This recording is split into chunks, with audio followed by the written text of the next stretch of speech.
오늘 책은 100년의 비즈니스가 무너지다 언택트 비즈니스이고요. 일반적으로 이렇게 트렌드에 관련된 이야기는 이제 최소한으로 줄였고, 그러면 이제 어떻게 할 거냐의 관점에서 오늘은 좀 서머리를 해드리도록 하겠습니다. 일단은 코로나 상황에 대해서 사람들이 이제 변화를 이야기하는 것 자체가 지루해졌습니다. 코로나 포스트 코로나니 AC, BC니 이런 이야기 하는 것 자체가 진부한 이야기가 됐습니다. 그래서 더 이상 변화를 이야기하는 것 자체가 진부화됐지만, 그럼에도 불구하고 사람이라고 하는 게 뭔가 자극이 왔을 때에 거기에 대해서 내가 반응하는 반응 시간이라고 있다고 그럽니다. 의사들의 연구에 의하면 한 사람이 암 진단을 받은 이후로부터 내가 치료를 받아야지 라고 인지하기까지 무려 약 45일이 걸린다고 그래요. 자기 몸에 직접적인 반응이 오는 것도 내가 치료의 대상이구나 라고 인지하는데 그렇게 오래 걸린다고 그래요.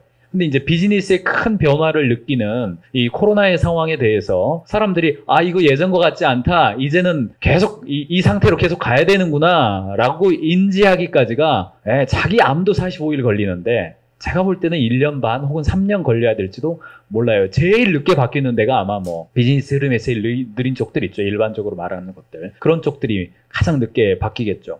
근데 지금은 주식시장에서 가장 빨리 반응이 왔고요. 환율 시장에서 반응이 왔고, 무역 시장에서 이제 반응이 왔습니다. 그리고 이제 이게 현실 비즈니스에서 점점 익혀가는 그런 시즌이 된 것 같아요.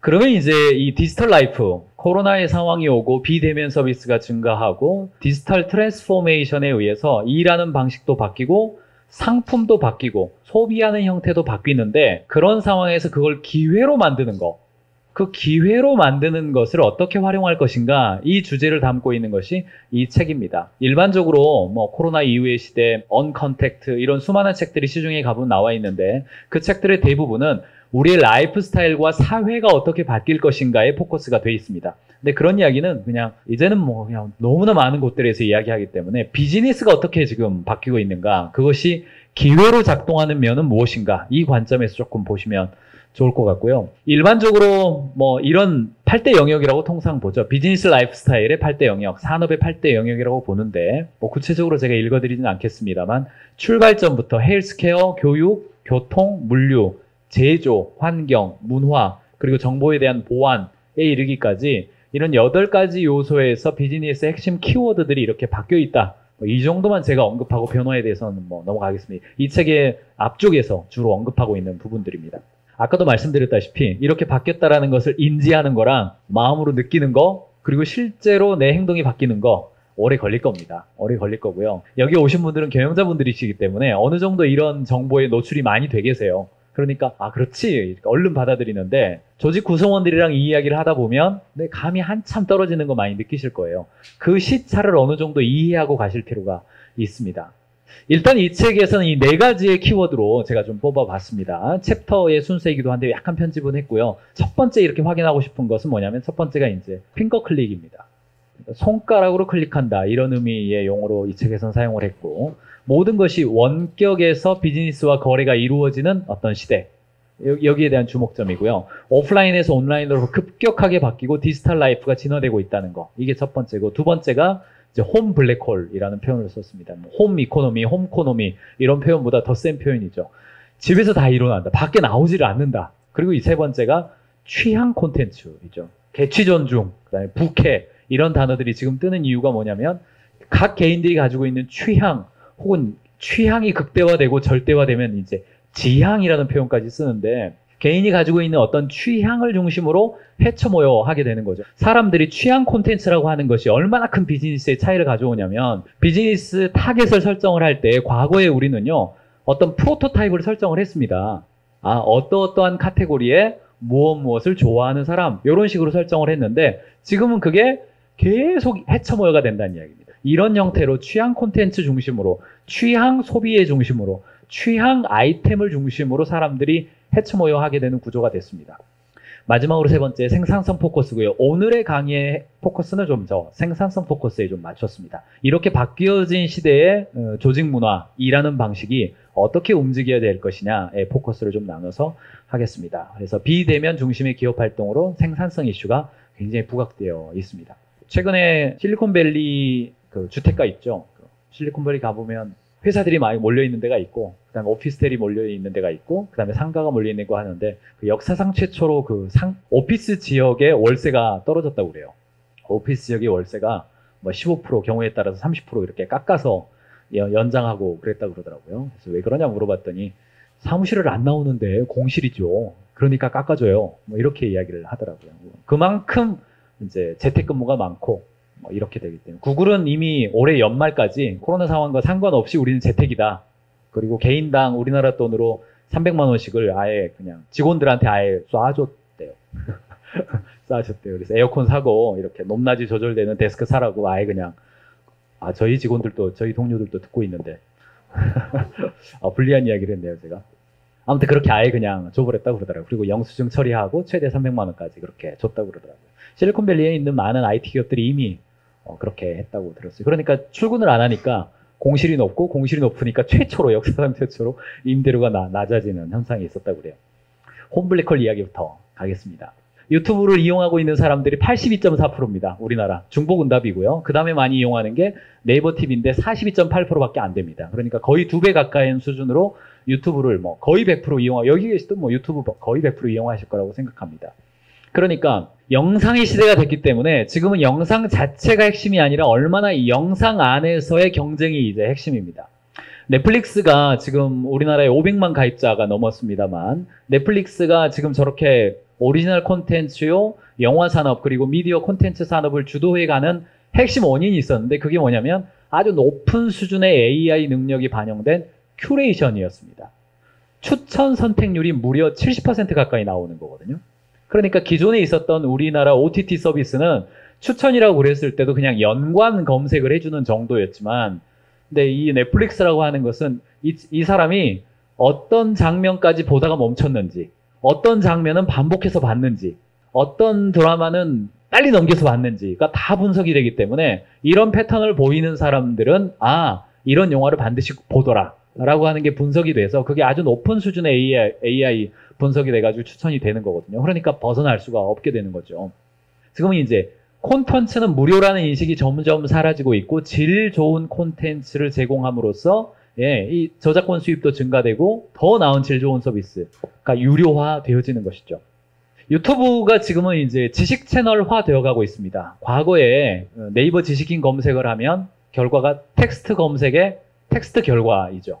인풋토 텍스트, 아웃풋토 텍스트예요. 근데 지금은 유튜브가 검색 채널로 사용하는 비율이 이렇게 높습니다.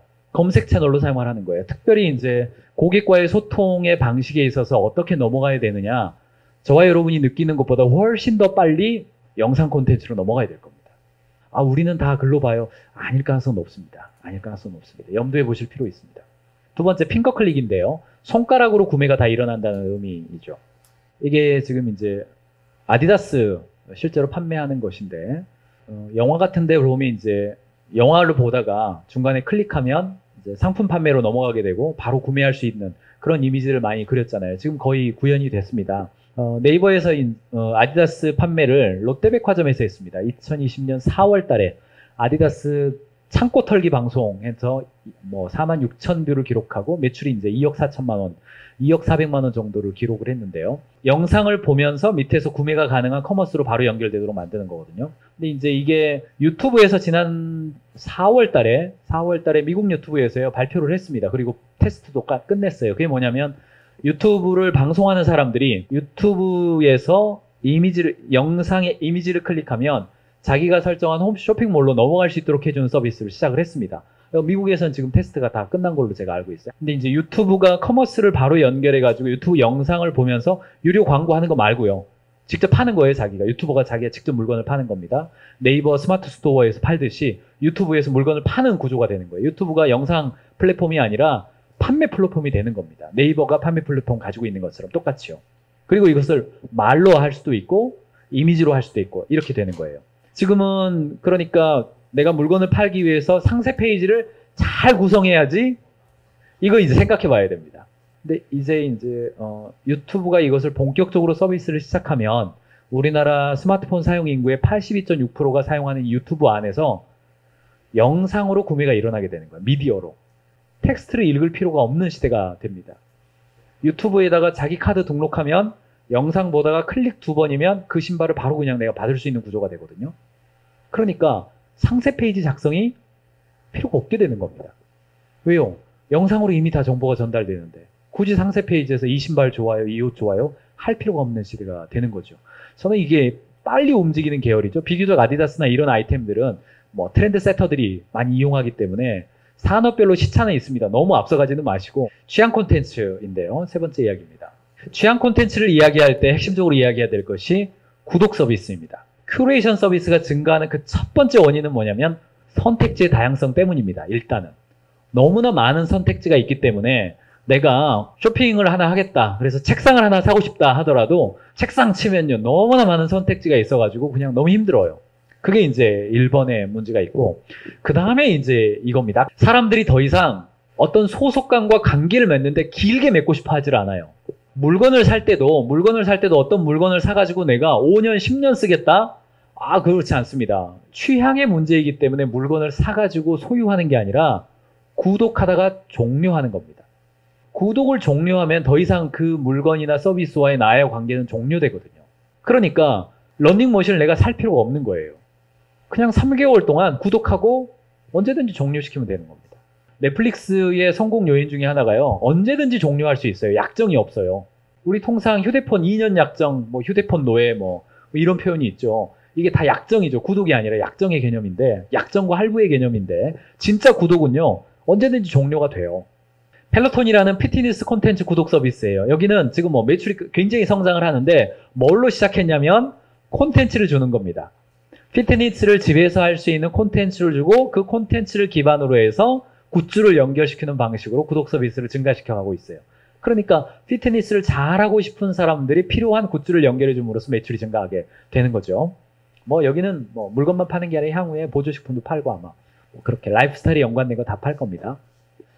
베이즈는 혈액을 분석해가지고 맞춤형 영양제를 보내주는 서비스입니다. 이런 비슷한 서비스들 최근에 많이 나옵니다. 간단하게 초기에 진단해줘가지고 그 맞춤형으로 구독 서비스를 해주는 거죠. 톤28는요, 화장품 서비스인데, 그 처음에 코디가 방문해요. 맨 처음에 신청을 하면. 요게 지금 보완될 요소인데, 방문해서요, 피부톤을 진단해줍니다.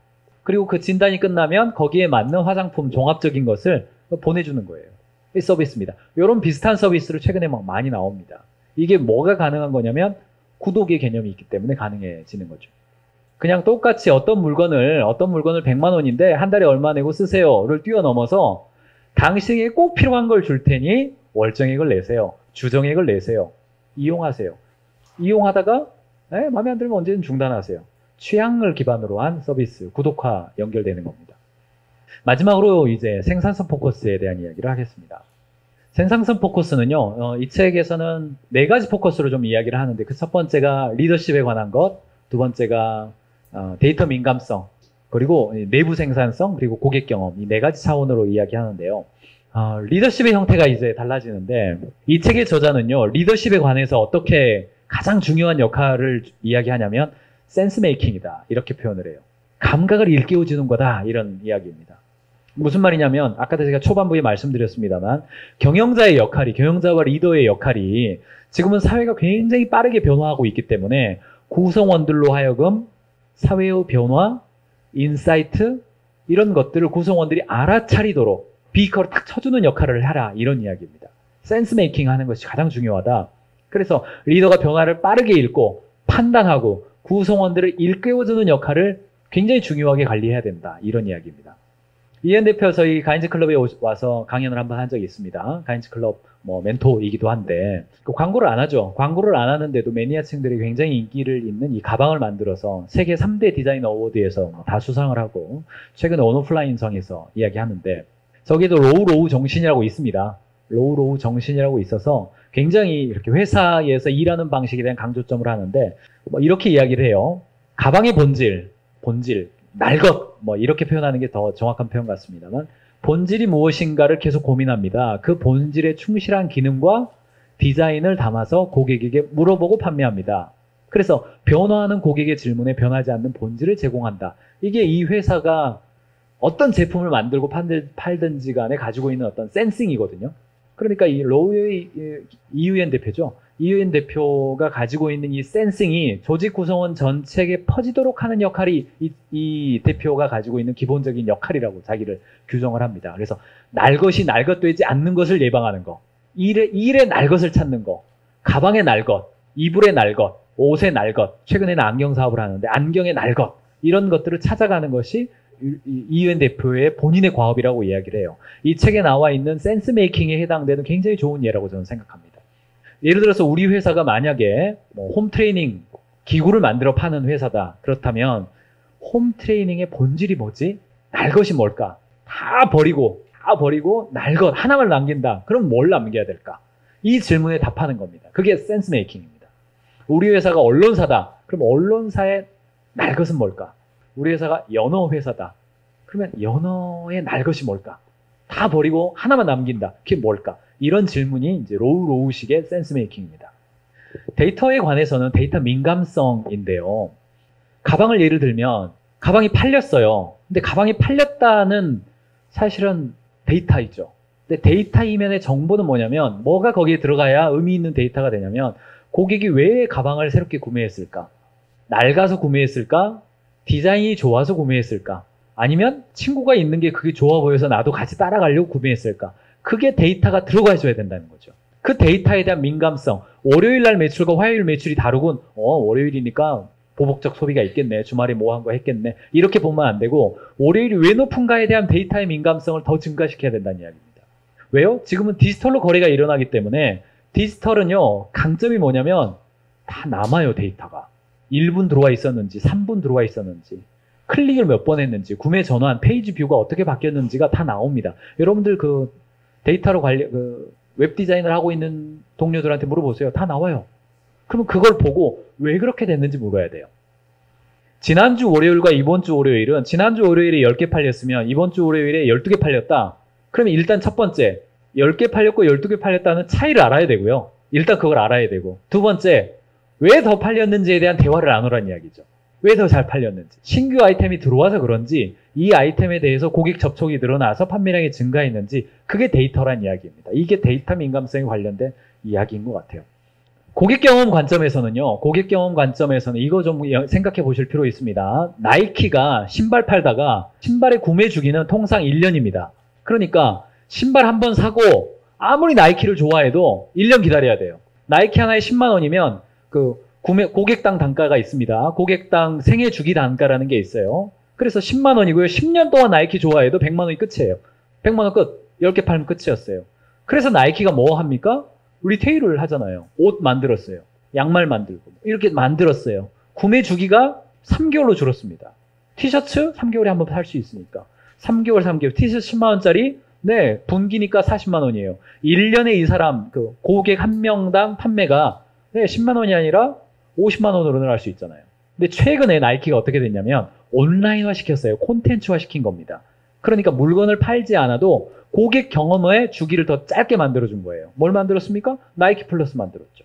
그래서 나이키를 매일 즐길 수 있게 만들어준 거예요. 하루 종일 나이키 어플리케이션 켜놓고 다녀요. 왜요? 분석해주니까. 그래서 나이키를 1년에 한 번 경험하는 게 아니라 지금은 매일 경험합니다. 그리고 여기에다 뭘 탑재합니까? 네, 굿즈 탑재하고 신발 탑재하고 아직 탑재는 안 했어요, 얘네들이. 근데 뭐 100% 탑재할 게 분명합니다, 이거. 커머스 연결할 게 분명한 거죠. 그래서 생각을 한번 해보십시오. 어떻게 하면 그 고객 경험 주기를 짧게 만들어주고 그 사이에 콘텐츠를 넣어줄 것이냐. 마지막에 이제 생산성 이야기가 나왔는데요. 긱마인드, 뭐 이동성이죠. 일하는 방식이 조직도 마찬가지입니다. 처음에는요, 일을 해야 되니까 사람이 필요했어요. 그런데 사람을 뽑아놓은 순간 농경사회로 전환이 되죠. 이제 시쳇말로 하는 표현으로 일이 있으니까 사람이 있는 게 아니라 사람한테 월급을 줘야 되니까 일을 만들어야 되는, 일을 더 해야 되는 그런 상황이 되어버리는 거죠. 이 긱 마인드라고 하는 것은 농업을 경작하는 방식으로 회사 문화를 만들지 말고 수렵하는 방식으로, 늑대의 방식으로, 이동하는 방식으로, 수렵하는 방식으로 회사 문화를 최대한 유지해라. 이런 조언입니다. 이 긱 마인드예요. 바꿔서 말하면 결론부터 말씀드리면요. 단순 반복적인 업무를 줄이라는 이야기입니다. 농사 짓듯이 아침에 나가고 점심에 나가고 저녁에 나가고 오늘 했던 일 내일도 하고 내일 했던 일 다음 달도 하고 다음 달에 했던 일 내년에도 하고 이런 어떤 업무 안정성 있죠. 거기에 머물러 있으면 안 된다는 이야기입니다. 이동성을 강화하라는 이야기예요. 그래서 쉽게 말하면 단순 반복성 업무를 프로젝트화해서 목표가 있는 업무가 만들어라. 콜센터 최강이죠. CS.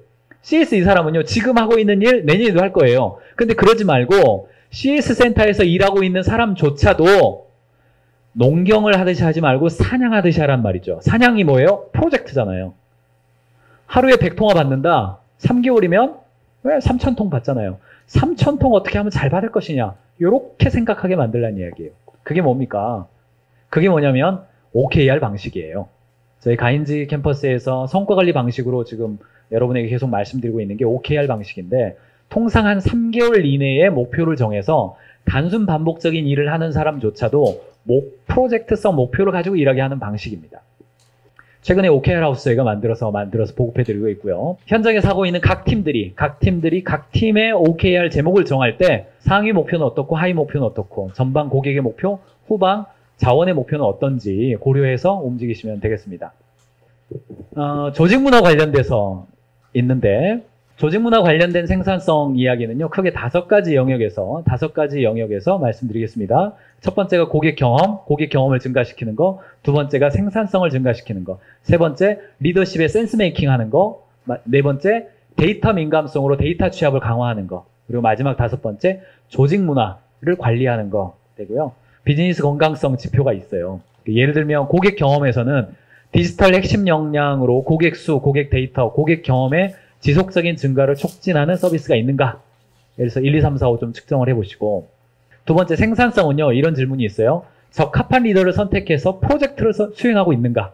세 번째, 리더십에 있어서는요, 치열한 시장 속에서 신속하고 탁월한 의사결정을 하는가? 이런 질문들을 이 책에서 이야기하는 디지털 비즈니스 건강성에 관해서 5가지 요소를 저희 가인지 북스팀이, 콘텐츠 팀이 진단표를 만들었습니다. 그러니까 이걸 가지고 가셔서요, 아마 우편으로 받으실 거예요. 그 가인지 북클럽 회원분들이신 경우 우편으로 받으시니까 그거 받으시면 진단을 좀 해보시라고 해드렸고요. 팀장들이랑 좀 같이 해보셔야 돼요. 그래야 대화가 가능하고 이렇게 인식하고 행동이 바뀌는 거 시차가 있거든요. 그거 관리할 수 있습니다. 데이터의 시차 없이 실시간으로 추적하고 검토할 수 있는가? 최소한 구글 드라이브 스프레드시트에 일매출이 누군가가 기록을 하면 팀장급 이상은 들어가서 바로 볼 수 있는 구조가 나와야 돼요. 입점 객수라든가 고객 반응이라든가 고객 데이터가 거기에 들어가서 볼 수 있는 구조 최소한으로 만들어 놓으셔야 됩니다. 물론 데이터 센터 구축하면 더 좋죠. 그리고 조직 문화, 잘못된 결정을 빠르게 수정하고 피드백하는가, 이런 질문들을 스스로 좀 진단해보고 토의할 수 있도록 이렇게 만들어 드렸어요. 가인지 캠퍼스도 디지털 전환하기 위해서요, 굉장히 오랫동안 노력을 했습니다. 가인지 캠퍼스 노력을 했고, 일단은 코로나 상황이 되니까 그 기업들이 교육 요청이 많아졌을까요? 줄었을까요? 많아졌어요. 영상 강의를 하거든요. 영상 강의를. 그리고 떨어져 있으니까 더 많이 하게 돼요. 그렇게 이제 제가 한 5, 6개월을 다녔는데 정말 이렇게 하루에 10시간 이상 할 때도 있고 죽을 것 같더라고요. 게다가 디지털 트랜스포메이션 이야기도 많이 했는데 어떻게 하면 교육 컨설팅의 디지털 트랜스포메이션이 될까? 오프라인으로 하는 걸 온라인으로 옮기는 게 DT인데, 그래서 이제 저희 가인지 캠퍼스도, 가인지도 DT를 했습니다. DT를 했고요. 개발이 1단계, 2단계로 나눴는데, 교육 플랫폼은 오픈을 했어요. 오픈을 했습니다. 아마 링크를 한번 좀 올려주시면 참고하면 될 것 같고요. 근데 저희가 진짜 하고 싶은 건 뭐냐면, 그 교육 플랫폼은 시중에 많이 나와 있어요. 근데 저희는 미션이 언더백 기업들이 경영을 잘하고 돕는 것이 목표이기 때문에 저희가 일하고 있는 본질은 기업의 온라인 교육관을 세팅해 주는 것이 저희 목표예요. 기업이 자기만의 온라인 교육관을 갖게 하는 게 목표인데, 기존에는 그것이 사이버 연수원 대기업만 했어요.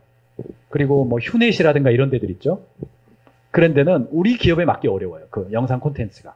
그래서 이제 저희가 만든 게 그 해당 기업의 교육도 여기 올릴 수 있게 하고, 대신 껍데기가 되지 않도록 가인지에서 하는 강사들의 교육도 그 기업 교육관에 강의를 넣어주는 거예요. 그럼 이제 두 개의 장점이 결합되는 거죠. 이거 하려고 굉장히 고생을 했습니다. 프로젝트 오랫동안 했고요. 드디어 이제 만들어졌어요. 그래서 굉장히 기분이 좋습니다. 이제는 밤에 뻗지 않아도 되거든요. 지난 한 5개월, 6개월 동안에 저도 영상 강의를 한 50개 이상 찍었고, 강사님들도 강의를 찍었습니다. 상당 부분 한 100개 정도가 이미 올라가 있고, 그래서 여러분들한테 지금 제가 팔려고 그러는 겁니다. 이거. 네. 잘 들어보세요. 각행 콘텐츠 활용하고 교육 영상 업로드하고 그래서 기업 클래스가 이렇게 움직여져요. 그래서 여러분 회사의 기업 교육관을 만들면 그 가인지에서 찍은 모든 영상 강의가 여러분 회사로 다 들어와요. 그리고 두 번째, 여러분 회사만의 여기 이제 임시로 넣었는데 여러분 회사만의 교육을 여기다 올릴 수가 있어요. 뭐 환영합니다부터 시작해서 뭐 화장실 청소하는 법 뭐 이런 거 다 해당돼요. 올릴 수 있게 만들고 기업 클래스가 이제 오픈이 됩니다. 오늘은 언택트 비즈니스, 코로나 이후의 상황에서 비즈니스 변화, 그리고 특별히 저는 지금 그 일하는 방식에 관련돼서 오늘 말씀을 드렸고, 저희 가인지도 어떻게 일하는 방식을 바꿨는지에 대해서 여러분에게 말씀을 드렸습니다. 특별히 여러분이 이제 해당이 되기 때문에 저희 서비스도 말씀을 드렸는데, 질문을 이렇게 하셔야 됩니다. 디지털 트랜스포메이션은 오프라인 상에서 일어나고 있는 많은 일들이 온라인으로 변화될 수 있다! 라고 전제를 하셔야 됩니다. 이거 선언적으로 그냥 선언하셔야 돼요. 그리고 그 다음에 뭘 고려하셔야 되냐면 핑거 클릭, 홈 블랙홀, 취향, 그리고 내부의 일하는 방식의 생산성, 이런 측면들을 고려하셔서 많이 바뀌어 보셔야 될 필요 있습니다. 게다가 경영자의 인식의 전환하고 실무자의 인식의 전환 또 시차가 있을 수 있습니다. 그래서 그런 부분들을 고려하시면서 직원들이 이끌어 가시고 가시면 좋겠습니다. 예, 경영자의 실력이 조직의 실력입니다. 네, 여기서 마치겠습니다. 수고하셨습니다.